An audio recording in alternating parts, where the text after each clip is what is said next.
Welcome to History Hack. If you didn't know by now, we are the revolution. That means we're sharp, witty, lots of fun, but it also means that we're essentially the peasants in Les Mis huddled round a table in the corner of the bar with no money. If you enjoy the show, please do support us. We have a Patreon account by which you can donate a small monthly sum in appreciation of what you're hearing. Alternatively, we have Ko-fi, in which you can just do a one-off donation as a thank you if you particularly enjoy a certain episode. Either way, we massively appreciate all of your support. Hope you enjoy the show. Hello, welcome to another episode of History Hack. You have me and the fabulous Christopher. Christopher, tell us who we've got on. Hi, Alina. I'm pleased to say that we have Kenneth McInnes, who is a journalist and historian who's lived and worked in Russia for 20 years. And he's here to talk to us about his first book, When Russia Did Democracy, from St. Vladimir to Tsar Putin, who is one of your favourite people, I believe. My favourite people. My favourite people. You do realise where I'm located right now, don't you, Chris? I think you mentioned it once or twice. Ah, fair enough. Hi, Kenny. Welcome to the podcast. Hello, thank you very much. Okay, Alina, we better move away from Putin and before we get libelled. So moving into the questions. In Britain, we don't tend to think much of Russian history before the Napoleonic invasion and in 1812. And then again, sort of nothing happens until 1905. But the origin of the country is a lot older. What are those sort of origins?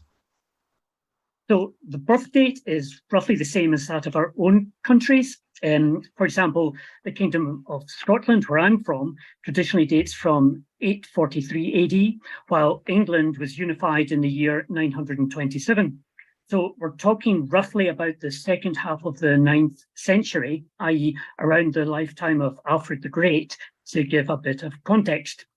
So at that time, the East Slavic tribes who are inhabiting the lands, which eventually become Russia, Ukraine, Belarus, they don't have any state, but they have for centuries been governing themselves through a popular assembly called a Veche.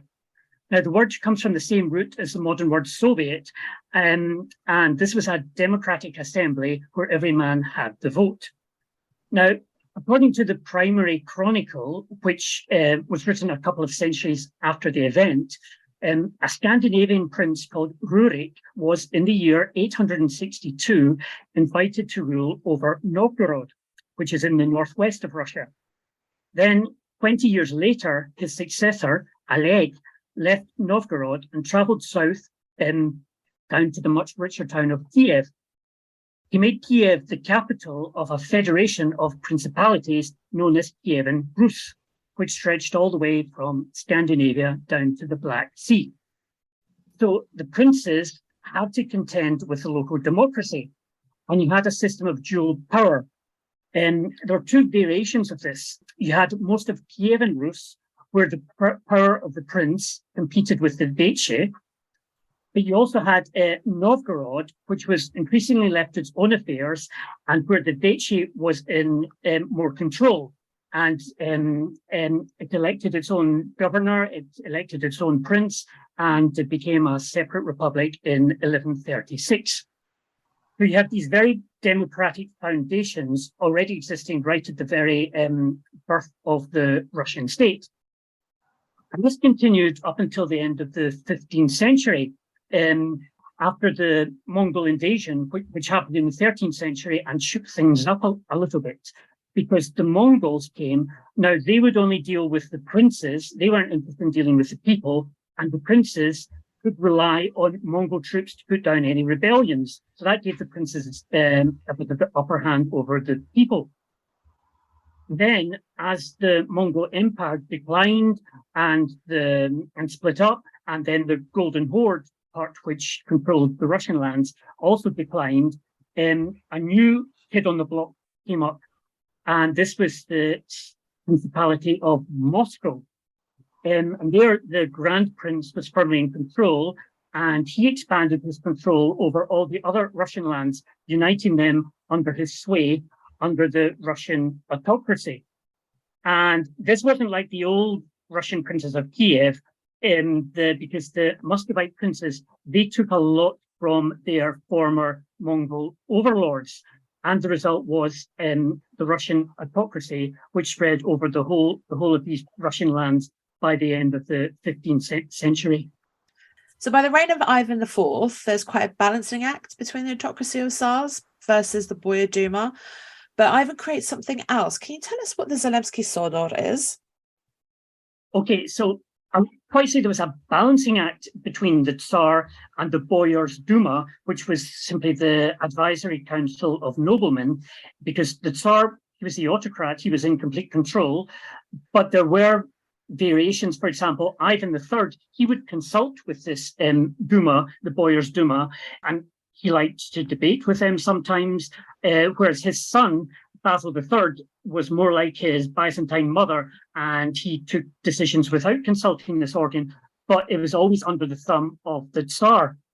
The difference was that when in 1533, Basil III died, and the throne passed to his 3-year-old son, Ivan IV, who grew up into Ivan the Terrible.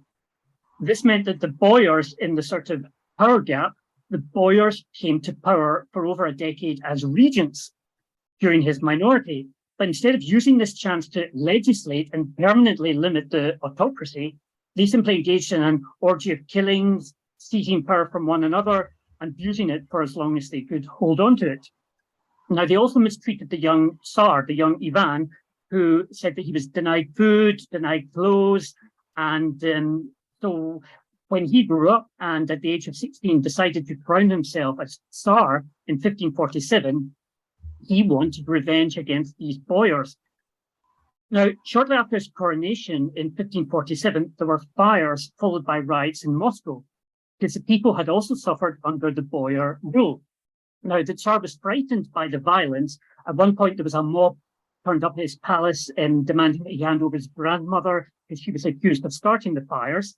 To his credit, Ivan didn't hand over his grandmother to the crowd, but he realized that he had to get the people on side. He knew to rule over a big territory, and he couldn't be sure that the boyars would implement his decrees or report truthfully back to him about the state of the land. But above all, he wanted revenge against the boyars.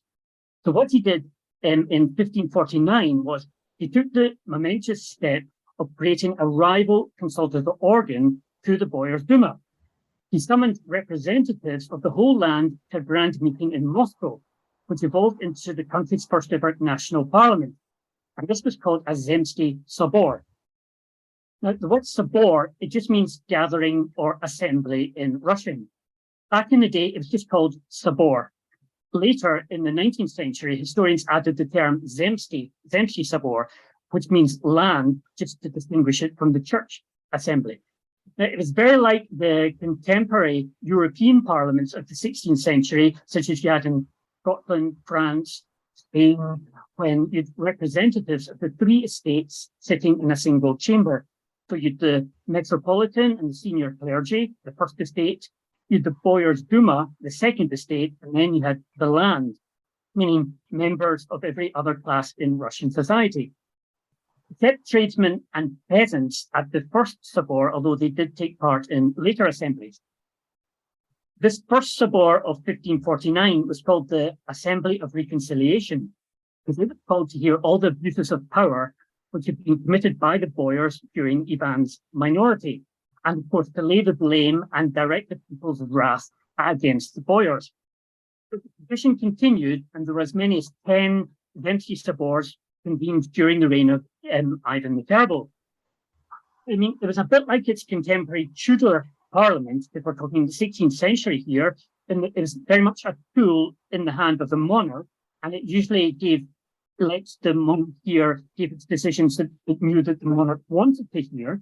But nevertheless, for example, in the assembly called in 1566 to discuss the Livonian War, those representatives of the people, including the middle classes, debating important matters of state, determining the course of Russian foreign policy.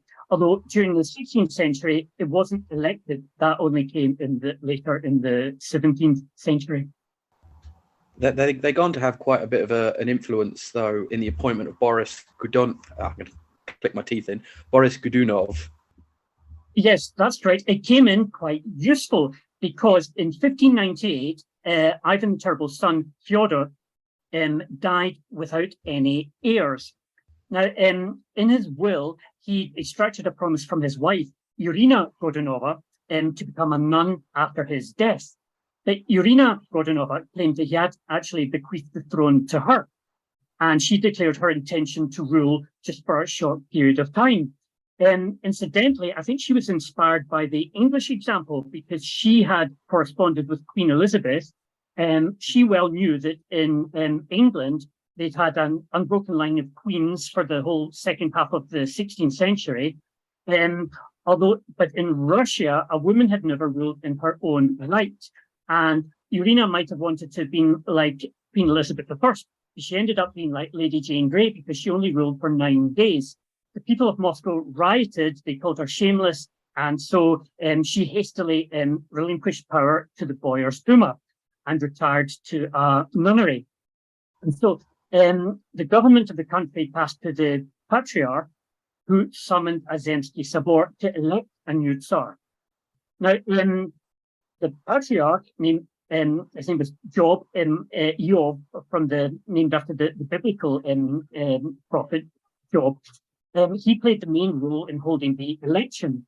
On the 16th of January, 1598, charters were sent to all the towns informing the people that Irina had abdicated and that a Zemsky Sabor was being called to elect a new Tsar. This was the first time that a Russian Tsar had ever been chosen by the people, and it set a precedent for the next 100 years. Now, Job was indebted to Irina's brother, Boris Godunov, for his promotion to the rank of Russia's first ever patriarch, and he supported his candidacy. So he wasn't confident of success in a nationwide vote. So instead of convening a full Zemsky Sabor of the whole land, he only summoned representatives from Moscow. Now, it assembled at his palace in February 1598, and it consisted of almost 500 delegates, mainly from the upper classes, although the middle classes did make up a fifth of all the delegates, though there was no representation of the middle classes. Now, the Patriarch, because he wanted Boris to win, he did all he could to influence the election. He pointed out that Boris was the closest relative of Irina, the Tsaritsa, and he'd been the regent under the previous Tsar, Fyodor. Boris had a son and an heir. He had experience in the role, and he was already known to foreign rulers. Job even wrote a propaganda leaflet in favor of Boris, which was sent to all Russian churches to be read out at services, and was also read out to all the delegates at the Zemsky Sabor. Now, there were several other potential candidates for the throne, including one was Fyodor Romanov, a name which we'll probably encounter a bit later on. And they were backed, these other candidates were backed by Boris's enemies. But the Patriarch quickly wrapped up proceedings, and then so on the 17th of February, 1598, the Zemsky Sabor unanimously elected Boris Godunov as Tsar. Over the next few days, the Patriarch led a delegation from the Zemsky Sabor to offer the crown to Boris Godunov, and 8 crowds were hired to beg him to become Tsar. And this was especially done so that he could legitimize his position as a Tsar elected by the people, and so he could reject any attempts by the other boyars to limit his power. Because the only problem was that in the 16th century, Russians regarded an elected Tsar as something almost like a violation of the laws of nature. One Russian historian, Khrushchevsky, wrote, to elect a Tsar was to their minds as incongruous as to elect one's own father or mother.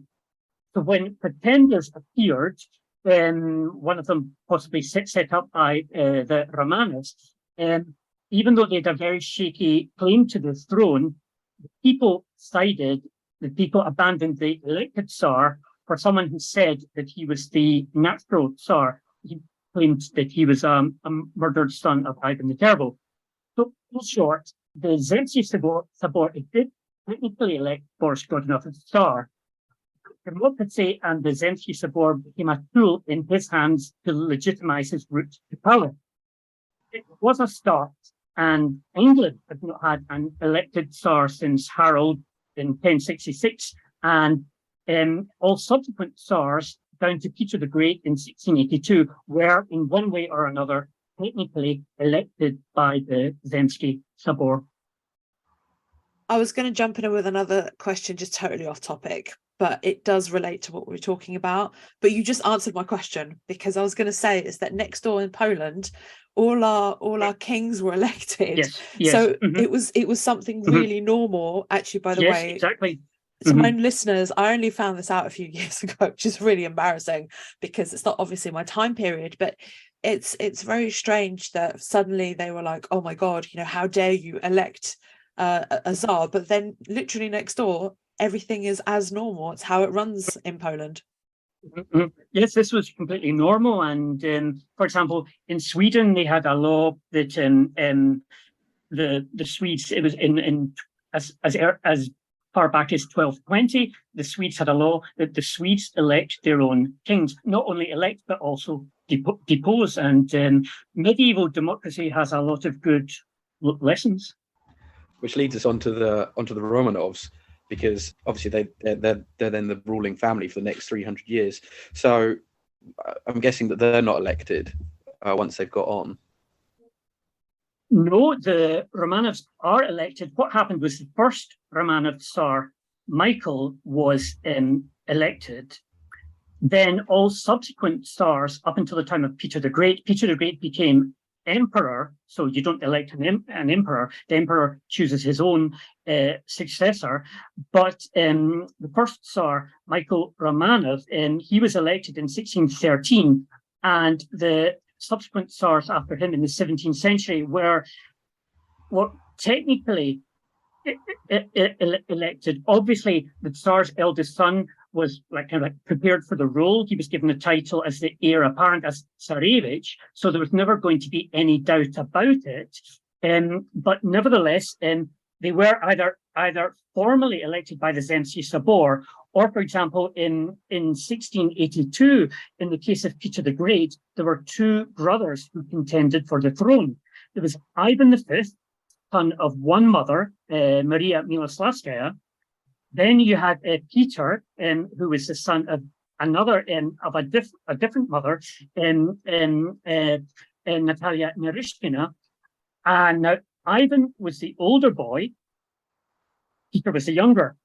But Ivan was sickly, Peter was strong and big for his age, and so they held a Zemski Sabor. Now, it's simply the crowd that was standing just outside the Kremlin at that time, that they went out to the people, said, who do you want, Ivan or Peter? And the people said, and shouted, Peter. And so, in a way, again, Peter was, in that sense, elected by the people, even if it was only a very small group of people. I've just had a sudden thought. Wasn't there a similar sort of thing with the Decemberist rebellion just after the Napoleonic Wars, where there was a choice between two Tsars? I vaguely remember seeing a bit of a rough film about it, but I can't remember the details. But the army rebelled because they backed the other side. Yep, exactly. And I can bring in a Polish theme here, because what happened was Poland by this time was Kingdom of Poland had been given to Russian Empire after the Napoleonic Wars. And what happened was Alexander I, the emperor, died suddenly on the 1st of December, 1825. Now, during the Napoleonic Wars, Russian officers, they'd gone all the way to Paris, they'd been in Europe, and they'd seen how people lived better in Europe, and they'd been open to the new revolutionary ideas. And so when they came back to Russia after 1812, after 1815 rather, they set up a number of secret organizations planning to try to introduce a constitution in Russia, or maybe turn it into a republic. Now, they were already planning to make the move when, as I said, Alexander I suddenly died. Now, he didn't have any children, and there were two brothers, actually, three brothers. The next in line, Constantine, he was the viceroy of Poland. But he had married a Polish woman and made a morganatic marriage, and he had actually secretly abdicated his right, given up his right. But nobody knew this, not even the following brother, Nicholas. And so what happened? There was complete confusion, because the country naturally, including Nicholas, they all took an oath to the new Tsar, Constantine. Whereas Constantine refused the throne, and he sent back letters from Poland saying, no, I've given up. What nonsense is this? And he led Poland to taking this oath to Nicholas. So, there was complete confusion. No one knew who was the Tsar, who was the head of the country. So these officers decided, they're known as the Decembrists, because it happened in December 1825. They thought, well, what we need to do is we need to exploit the situation, force the Senate to issue a manifesto calling representatives of the people to resolve this difficult situation. And they replaced the monarchy with a provisional government, which could then have held elections for a parliament. So they led, on the 14th of December, they led 3,000 men onto Senate Square in the center of St. Petersburg. But Nicholas I, he called up 12,000 loyal troops, and they surrounded the rebels. And after a standoff lasting the whole day, they opened fire on the rebels, and the rebellion was quashed. I'm trying to remember the name of the film, but the Tsar, they open fire with artillery, and then the infantry run out onto the river and try to have a last stand on the frozen ice, and the artillery just fires into the river. That's correct. That is what happened in history. They turned grape shot on the troops on the Senate Square, and then they tried to, as I say, go into the ice. They tried to get across the ice to the fortress and sort of regroup there. But as you say, they fired cannons into the icy river, and a lot of them drowned in the icy Neva. So as the sort of 19th century sort of kicks in, does democracy start to disappear? Because I know we're going to get to 1905 in a bit, but seems to be a lack of democracy by the end of the 19th century, and that people are getting quite wound up that they're not getting represented. How does it disappear, or am I massively misreading it? No, that's absolutely correct, because throughout the 18th and the 19th century, you've got the Russian Empire, you've got the absolute rule of the autocratic emperors. But nevertheless, there were still attempts made by people to change things, and there were even occasional flirtations of rulers themselves trying to introduce democracy or a constitution. So you both attempts from above and from below, but none of them were successful.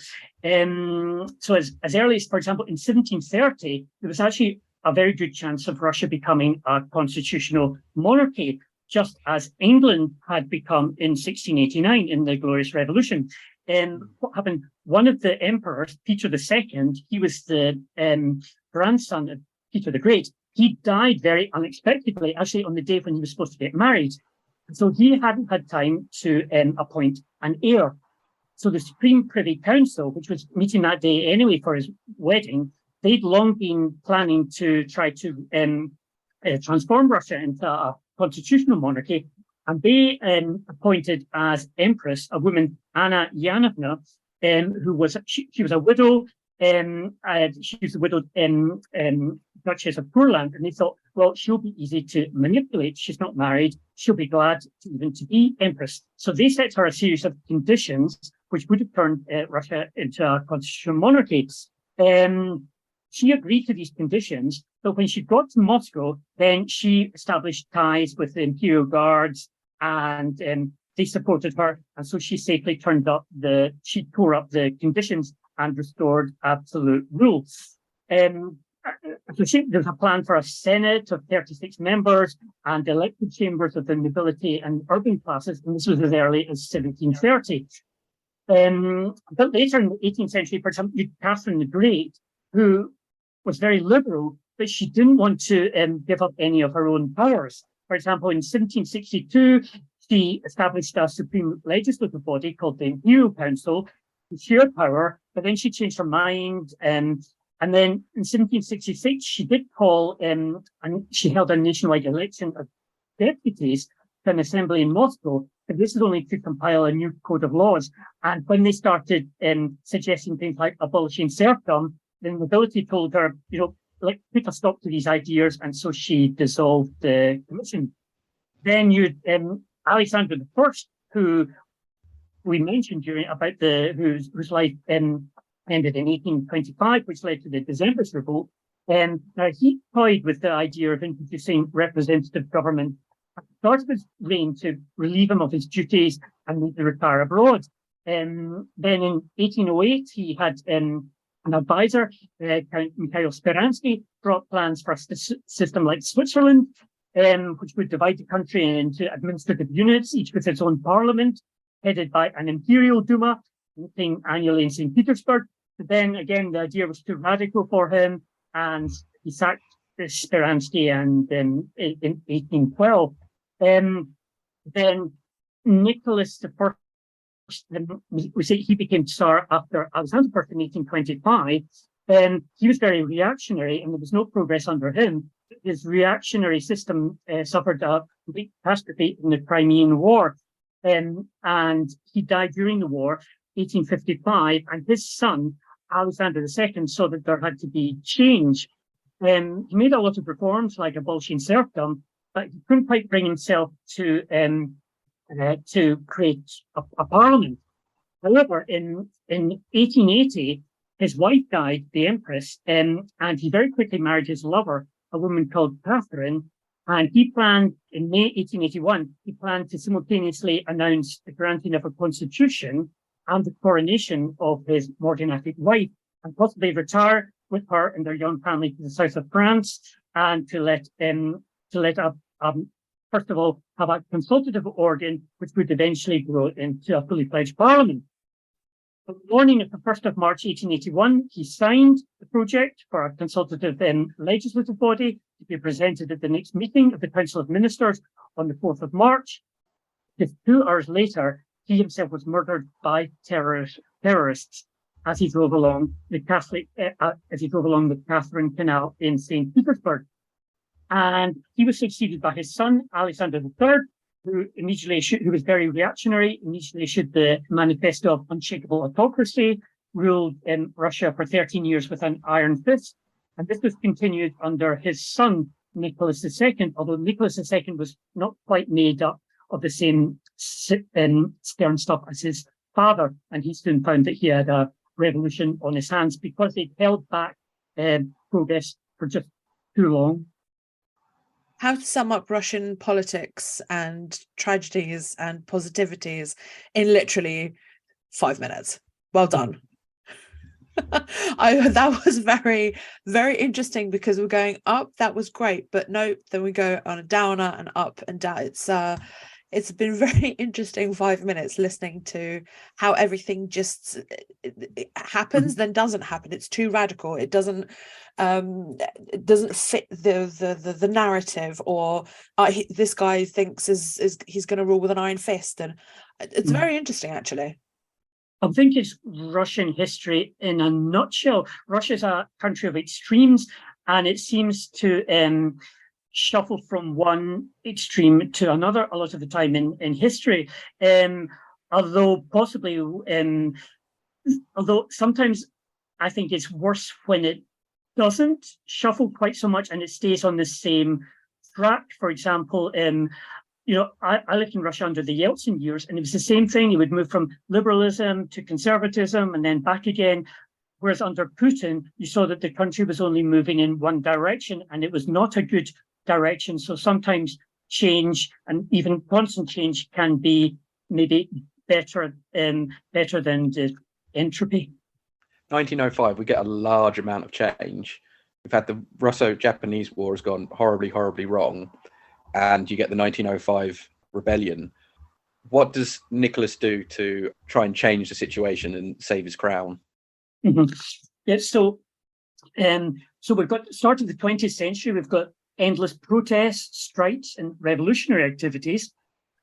And events come to a head on the background, as you said, of the disastrous Russo-Japanese War. Events come to a head on Sunday, the 9th of January, 1905, and striking workers marched to the Winter Palace with a petition for the Tsar, demanding limitations on the autocracy and the election of a constituent assembly.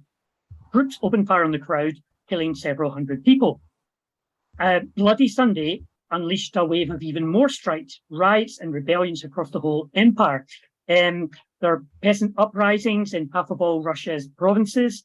the Tsar's uncle was assassinated as he drove out of the Kremlin. The crew of the battleship Potemkin mutinied and killed their officers in the summer. And by the autumn, the whole country is paralyzed by a general strike.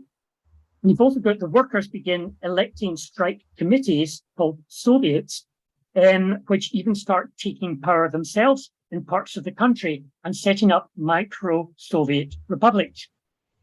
So Nicholas has two options: either appoint a military dictator and use force to crush the revolution, or offer concessions. Now, as I said, he's not made of this stern stuff to either rule himself as a dictator or get one of his and his relatives refuse to do that. And so he chooses the latter option to offer concessions. And on the 17th of October, 1905, he signs a document which becomes known as the October Manifesto, which grants broad civil rights and an elected parliament, or Duma. And the manifesto says that no law henceforth can go into force without the consent of the Duma. So Russia is now, well, at least formally on paper, a constitutional monarchy. Should we touch on the First World War very briefly? Does that make any changes? Does that bring any positive results to Russia? 1914? Because you wrote 1914, Chris, on it. Did I? Yeah. Well, yeah, the Duma. In 1913, you get the 300-year celebration of Romanovs. So by the brink of the First World War, Nicholas II is back on high, and although the Duma isn't quite as effective from memory, especially after the death of Stolypin in 1908, sort of become puppets. But by 1917, sorry, I've taken over. Go for it, Chris. We love your knowledge. Go ahead. I did my A levels in Russian 1900 to 1953. So yeah, It's only 5 years ago then. something like that, not 20. But yeah, it was. I think the next question I'd sort of gone for was how democratic was the Duma, and how effective were they before the First World War, before the Germans screw everything up for everyone? Yeah, it's a good question. I'd say I think the clue is in the name Duma, which Nicholas chooses. It comes from the Russian word dumit, meaning to think. And incidentally, it's from the same the same root as the English word doom, meaning to judge or pass judgment on. So it's basically, Nicholas is saying, once an organ, will only think, pass judgment, and not do anything else. Because the Tsar, he was supposedly a great Slavophile, but he doesn't choose the name Zemsky Sobor, which would have been, an assembly of the whole land. I have to say that for its time, it was pretty democratic. The electoral law of December 1905 gave the vote to all men over the age of 25 who met certain land or property qualifications. Now, this is only around 15% of the population, so it was less than half the number in Britain at that time, and voters were divided into four classes, or curiae: rural landowners, urban dwellers, peasants, and workers. And there was a system of weighted voting which diluted the votes of the poorer sections of society. So, for example, one landowner's vote was worth the votes of 15 workers or 45 peasants. The Duma, it could introduce its own legislation and it controlled the budget, but the Tsar was still in charge of foreign policy, declaring war, and he still appointed the ministers. He could dissolve or prorogue the Duma at any time and issue special decrees when it was not in session, although such laws had to be later approved by the Duma. Nicholas also, he diluted the Duma's powers before it had even met by turning his state council into an upper chamber with equal legislative rights. This second house had around 200 members, half appointed by the Tsar, half elected by professional organizations. But this was still better than the completely unelected House of Lords in Britain, and no worse than the US Senate, which was not directly elected until 1913. Also, Duma deputies, they were paid an annual salary, which didn't happen in Britain until 5 years later in 1911. So it wasn't bad for its time. And yes, what changed did it affect? Well, so between 1906 and 1907, Russia elected 4 Dumas. the first and second Dumas were dominated by radicals, and they were shut down pretty quickly by the emperor after they got out of hand. So although elected for 5 years, the first Duma only lasted 72 days and only passed one law. Second Duma lasted slightly longer, 103 days, but still only passed 3 bills. Then, in the so-called coup of the 3rd of June 1907, Nicholas II changed the voting laws to the further detriment of the poorer classes and ethnic minorities. Some parts of the country, such as Central Asia, were completely disenfranchised. The result was that the third and the fourth Dumas were more conservative, and because no longer represented the wider population, public interest in parliamentary politics gave way to apathy and indifference. On the other hand, this is also a quite interesting philosophical question if you believe in evolution or revolution, because it did mean that the Duma, for example, the third Duma, it could now work constructively with the government to pass laws for the good of Russia. Now, a lot of good initiative was actually coming from the executive, the Tsar's government, and you mentioned, for example, Stolypin and his agrarian reforms. This was coming from the executive, but it still needs the consent of the Duma to become law. So the Duma was working with Stolypin, to pass good laws. But there are also other examples when the initiative came from the Duma itself.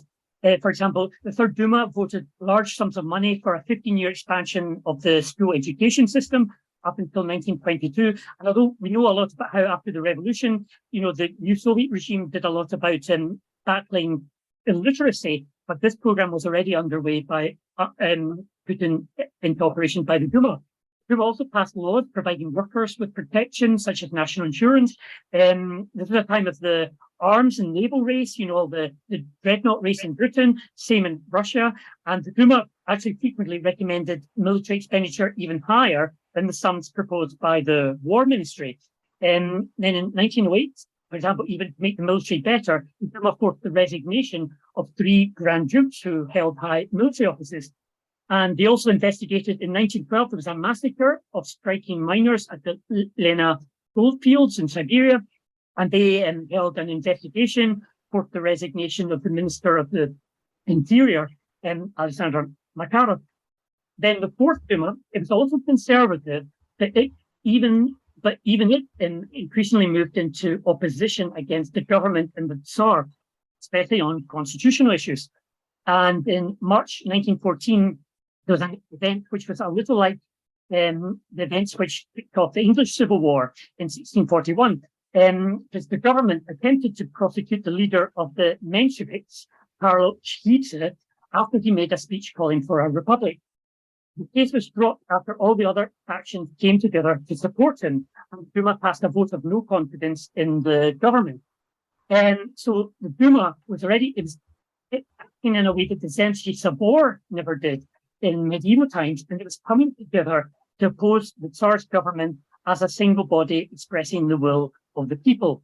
Although all these conflicts, they were all forgotten when Germany declared war on Russia in the summer of 1914, then the Duma unanimously passed the government budget. Although the 5 Bolsheviks, they did vote against it, and they were actually later arrested for treason and sent to Siberia. Both of us are looking at each other as if we're going to ask the next question. But okay, 1917. The glorious German army and Austro-Hungarians have conquered large swathes of Russia, and yay! Yeah, to the German victory. Oh no, boo to the German victory! I was confused, but Nicholas's government collapses. He goes into exile, forced to abdicate, and you get the provisional government. How effective were they at bringing greater democracy, and how did it pan out for them and Kerensky? I would say they were very effective. Only problem was they should have moved sooner to secure democracy, because they didn't move quickly enough, and they allowed the Bolsheviks to seize power. That's it in short. So basically, in February 1917, revolution happens completely by chance, taking the revolutionaries by surprise as much as anyone else. So you've got a combination of factory strikes and discontent over bread shortages sparked mass demonstrations on the streets, calling for an end to the democracy. The Cossacks, sent to disperse the crowds, refused to obey orders, and the city garrison mutinies and goes over to the side of the demonstrators. So the regime simply collapses, leaving a vacuum of power. Fortunately, you've got the Duma, and so the Duma steps in to fill that vacuum of power. Actually, as one conservative member of the Duma said to the chairman, Mikhail Radzianko, he said, "Take power. If you don't, others will." So the Duma elected a provisional government which assumed power, and they secured the abdication of Nicholas II. Now, the first decision of the new government was to promise full civil rights and also the election of a constituent assembly to decide the new form of government for Russia. Would it be a constitutional monarchy or a republic or whatever? At the same time, you've got the workers and the soldiers repeating the experience of 1905 and recreating the Petrograd Soviet, which sits alongside the provisional government as a sort of alternative and rival source of power. In a way, this is good because this is democracy, because the Duma was really only voted in by the middle classes, where you've got the Soviet representing the workers and the soldiers. This period becomes known as dual power. And although the Soviet often issued decrees which contradicted the provisional government, the two bodies cooperated on writing the law governing the elections to the Constituent Assembly, because everyone agrees that we need democracy and we want democracy. Under this new electoral law, the vote was given to all men and women who had reached the age of 20, and this was far ahead of any Western country. For anything similar, you had to wait until 1920 in the United States, 1928 in Britain, and even 1944 in France, before women were given the vote. The problem was the provisional government only held the elections in November 1917 instead of straight away. By this time, the Bolsheviks had already seized power in October 1917. But nevertheless, the elections still go ahead because Bolsheviks only hold power in Petrograd and a few other cities in Russia at that time. And the Constituent Assembly elections, it's the largest election in history, and it's the world's greatest exercise of universal suffrage, all in the middle of winter, when Russia is still fighting the First World War, in a country with limited infrastructure, and only a fortnight after the Bolsheviks have seized power.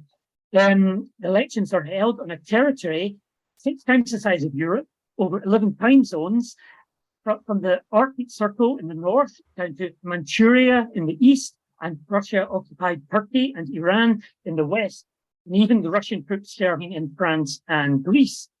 The logistics, they were incredible. The electoral law had to be published in 16 languages, while 100 million identity documents and 1 billion ballot papers had to be printed. But they still go ahead with this. And also, the majority of people, don't forget, they're voting for the very first time. Russia has no prior experience of universal, direct, equal, or secret elections. So the elections take place. They're won by the socialist revolutionaries, who they're the Peasants' Party. They take about 40% of the vote, with the Bolsheviks only in second place on around 22%. But instead of accepting the results and saying, okay, we came second this time, maybe we'll be first next time, which might actually have happened anyway, the Bolsheviks closed down the Constituent Assembly when things do not go their way at the Assembly on the very first and the only day it sat, on the 5th of January, 1918. So they shut down the Assembly, they keep power for themselves, and the whole country descends into civil war. Do I get to ask the communism question? Yeah, go for it. Yes. I've got Fantastic. My wife Great. wants to cut out. So Chris has purposely put here 1953. I'm not going to ask him what happens in 1953 because we all should know. If you don't know what happened in 1953, I'll tell you. It was the death of Comrade Stalin, which changed Europe, the Soviet Union, and everything, and gave Poland a slightly brighter future, marginally. I put it in because it's my mum's birthday.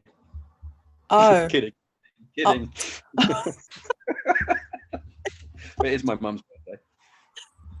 okay. So the workers, Soviet workers, communism gives you a apparent, I'm going to put this in quotations, greater promise of greater representation of the people. Sorry, that's a laugh. How effective was it before 1953, before the tyrant Stalin departed this world?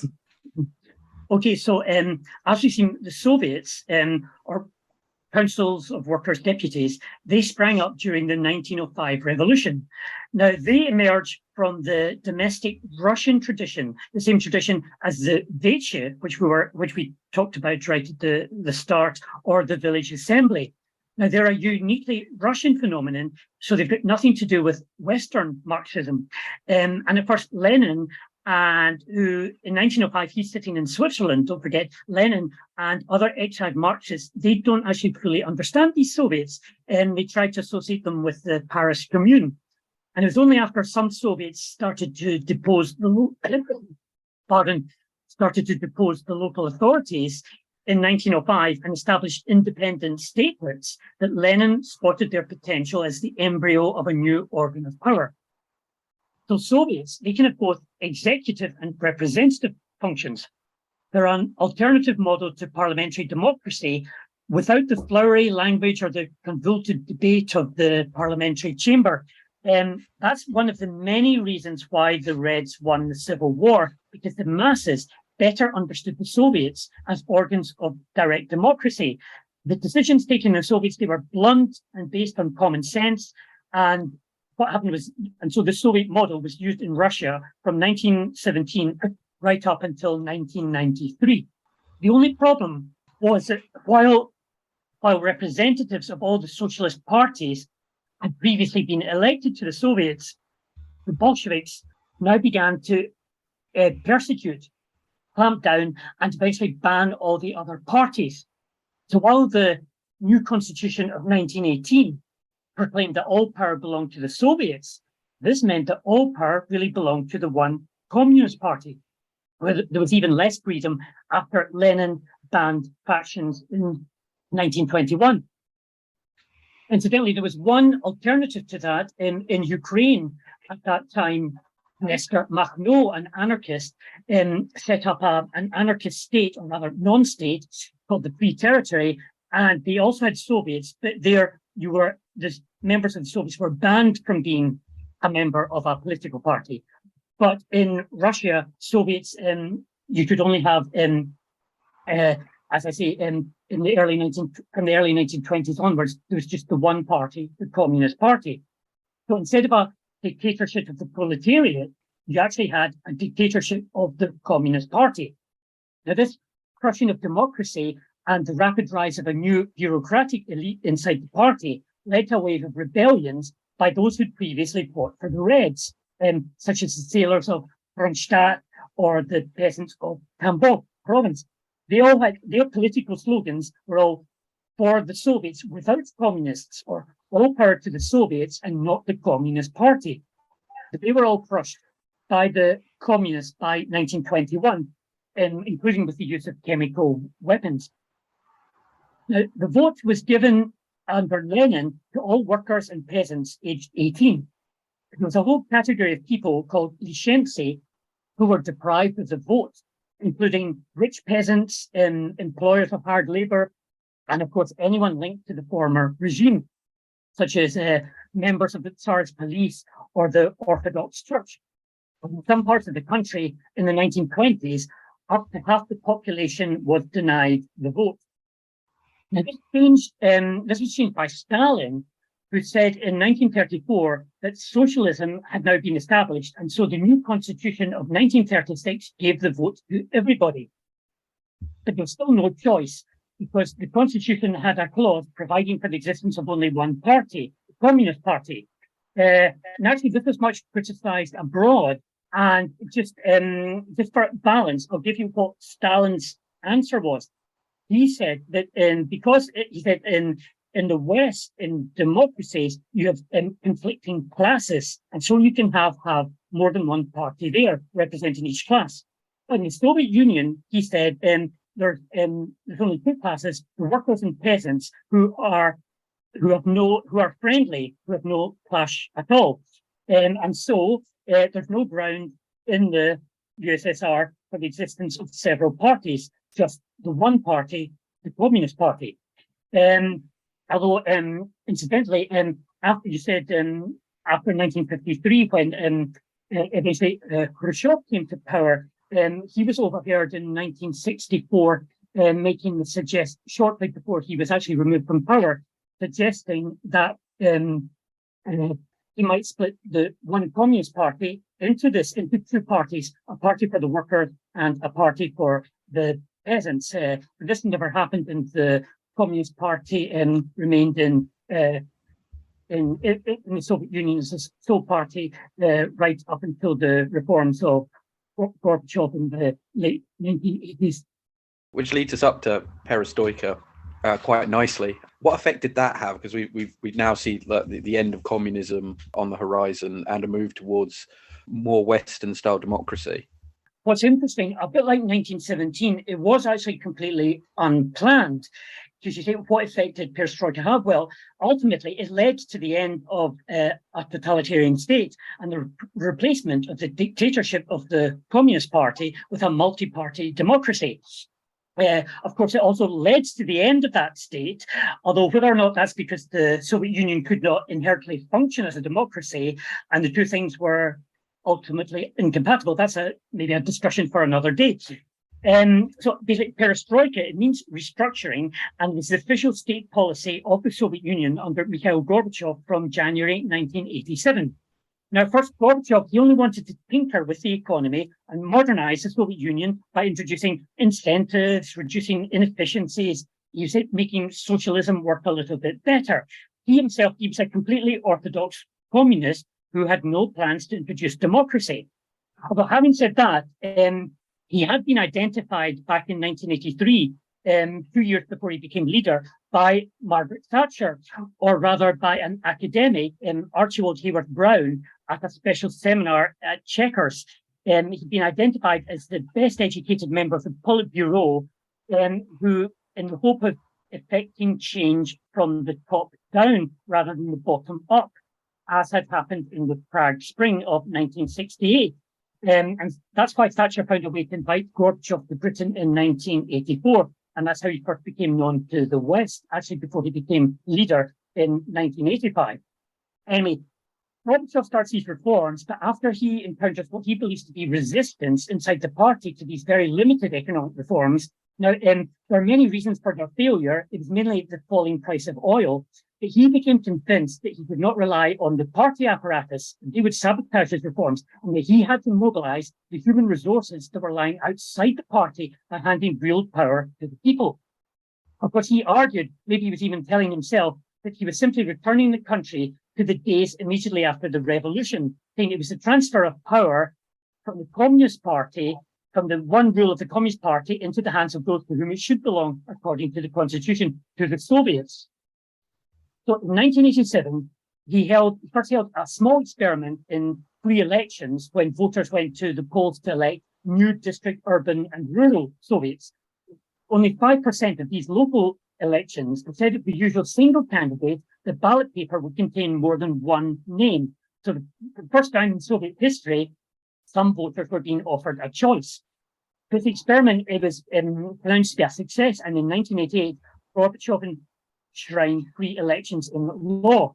And I'm going to be a bit cynical here and say, yes, it's very good Gorbachev being a Democrat, but actually, he was a politician, don't forget, and this had the added advantage of giving him an alternative power base, allowing him to bypass the growing opposition to his policies inside the Communist Party, where hardliners were angry that he was voluntarily giving up power. And Khrushchev being removed by the Communist Party in 1964, Gorbachev did not want the same thing to happen to him. So if he had an alternative power base, then he could not be removed from power. So the following year, 1989, instead of re-electing the old Supreme Soviet of the USSR, country voted for a new organ called the Congress of People's Deputies. This was actually something like the old Zemsky Sabor. It was an assembly representing the whole of Soviet society. Some delegates were appointed by organizations, while others were directly elected in multi-candidate constituencies. And Gorbachev also used this assembly to have himself indirectly elected as president of the USSR, giving him a new title and additional job security. The only problem was that when the following year, all the Union republics elected their own Republican congresses, separatist parties came to power in many of these assemblies, such as Lithuania. They started declaring independence or re-independence. Gorbachev tried to hold the Union together by negotiating a new Union treaty and putting it to the people in a referendum in March 1991.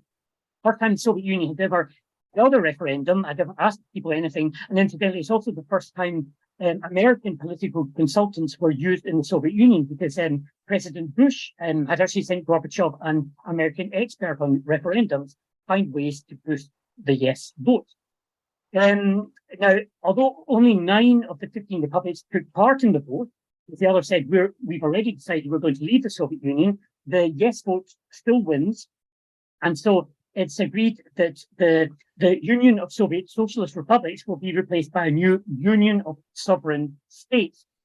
Now, the signing of the new Union Treaty, it's scheduled for the 20th of August, 1991, but on the eve of the signing, Gorbachev was overthrown by hardliners. The people of Moscow and other large cities, they take to the streets to defend their democratic freedoms and their democratically elected leaders, and so the coup is defeated by the people. Incidentally, there were also suspicions that Gorbachev had himself a hand in the coup, because there's obviously going to be a new union with a different name, and he would have to face a direct presidential election. He had falling ratings at that time, and so many thought that he organized this coup, or he had a finger in it, so that he could stay in power and hold the union together. And he was acting a bit like in 1917, you mentioned earlier, Kerensky, for example, in August 1917, there was a revolt against him, the Kornilov revolt, and people also suspect Kerensky of doing the same as that Gorbachev might have done. That was that he gave a secret command to hardliners to restore order, but then took fright at the last minute and appealed to the democratic forces to save him, only to let these same democratic forces remove him from power. Because that is what happened to Gorbachev. Although he came through the military coup, later that year, December 1991, he actually faced a second coup, this time a political coup, when the leaders of Russia, Belarus, and Ukraine came together secretly and got to get rid of Gorbachev by creating their own union called the Commonwealth of Independent States. So Gorbachev is now out of a job. He resigned as president of a country, the Soviet Union, which no longer existed. So Perestroika ended the country it was supposed to save, although still this was a country which ended its life as a democracy after starting out life as a dictatorship. Wow, this has been really amazing. We've covered about 1,000 years of history, and it's been really learned quite a lot. Oh, by the way, I googled it. The name of that film was Union of Salvation. Mm-hmm. Up on YouTube and type in Union of Salvation Decemberist canon, and they've got the whole scene. It's haunting. But thanks ever so much for coming to talk to us today. Can you remind everyone the title of your book and where they can get it from? Yeah, so the title of the book, When Russia Did Democracy, I believe officially it's not out until January, although I know books have been printed and they're in the warehouses, probably making their way to bookshops at the moment. So you can get it in any high street bookshop. I know you can definitely order it now from the publisher, Amberley Publishing, on their homepage, and it will also be coming out. It's available now in hardback and also available in electronic forms as well. And we'll get it up on the History Hack bookshop, so that way the podcast will get a small slice of it, and you get a larger slice of the money, and no one who owns a popular internet bookshop can fly to the moon next year on it. But thank you ever so much for coming today. Our incredible guests give us 45 minutes of their time to join us and talk about their work or their new book. This is just a small taster. As a result, we have launched our very own bookshop on bookshop.org, where you can find our guests' latest books, you can support them, and you can support us on History Hack. 10% of every sale via our bookshop supports the podcast and allows us to keep going and bring you more top-of-the-line guests. You can find our bookshop at bookshop.org/shop/History Hack, or search for us in the shop section. Thank you so much for your continued support. We really appreciate our listeners and supporters. So make sure you get down to the bookshop and grab yourselves a new book.